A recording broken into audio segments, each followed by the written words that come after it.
السلام علیکم ناظرین و سامعین، امید ہے آپ لوگ خیریت سے ہوں گے۔ ناظرین، آپ ویڈیو کو لائک ضرور کر دیا کریں اور چینل کو سبسکرائب تو لازمی کر دیا کریں۔ آپ دیکھتے ضرور ہیں لیکن چینل کو سبسکرائب نہیں کرتے، اور ایسے ہی ویڈیو کو مکمل دیکھا کریں۔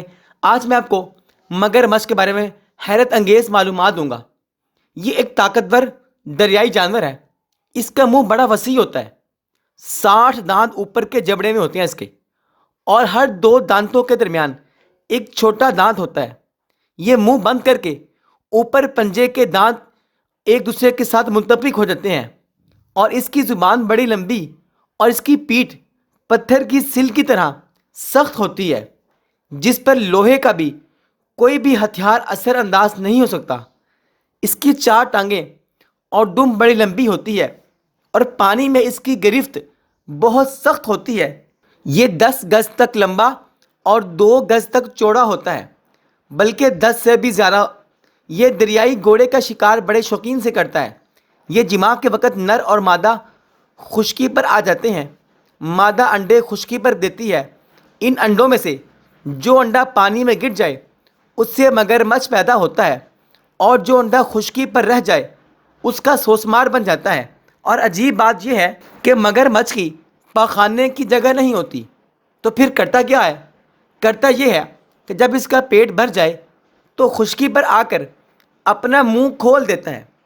تو ایک پرندہ جس کا نام قطقات ہے، وہ رزق کی تلاش میں وہاں پہنچ جاتا ہے، اور مگر مچھ کے منہ میں داخل ہو کر اپنی لمبی چونچ اس کے پیٹ میں جمع شدہ غذا سے اپنا پیٹ بھرنے لگتا ہے۔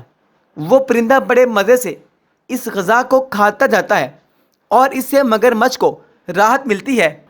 اور اگلی مزے کی بات یہ ہے کہ مگر مچھ کیا اس پرندے کو کھاتا نہیں ہے؟ تو اس کی وجہ یہ ہے کہ قدرت نے اس پرندے کے سر پر ایک لمبا سا کانٹا پیدا کر رکھا ہے۔ جب یہ پرندہ مگر مچھ کے منہ میں داخل ہوتا ہے تو مگر مچھ اگر اپنا منہ بند کرنا چاہے تو قطقات پرندے کے سر کا یہ کانٹا اسے چبھتا ہے اور اسے منہ بند نہیں کرنے دیتا۔ سردیوں کے موسم میں مگر مچھ 4 ماہ تک پانی کی تہہ میں غائب رہتے ہیں اور ظاہر نہیں ہوتے۔ دریائی کتا اس کا جانی دشمن ہے۔ مگر مچھ سوتا ہے تو اپنا منہ کھلا رکھتا ہے۔ دریائی کتا تاک میں رہتا ہے، اور وہ اچانک اس کے منہ میں گھس کر پیٹ میں داخل ہو جاتا ہے اور اس کی آنتیں بھی کھا جاتا ہے۔ ناظرین، مگر مچھ کے فوائد کیا ہیں؟ اگر کسی کی آنکھ دکھتی ہو تو مگر مچھ کی آنکھ اس دکھتی آنکھ پر باندھی جائے تو درد کا آرام آ جاتا ہے۔ دائیں آنکھ پر دائیں اور بائیں پر بائیں۔ اور مگر مچھ کی چربی کان میں ڈالنے سے کان کا درد بھی ختم ہو جاتا ہے۔ کتنے مزے کی بات ہے۔ اور اگر کسی نے مگر مچھ کو خواب میں دیکھا تو یہ کس بات کی علامت ہے؟ مگر مچھ کو خواب میں دیکھنا ناظرین کسی بڑے دشمن کی علامت ہے۔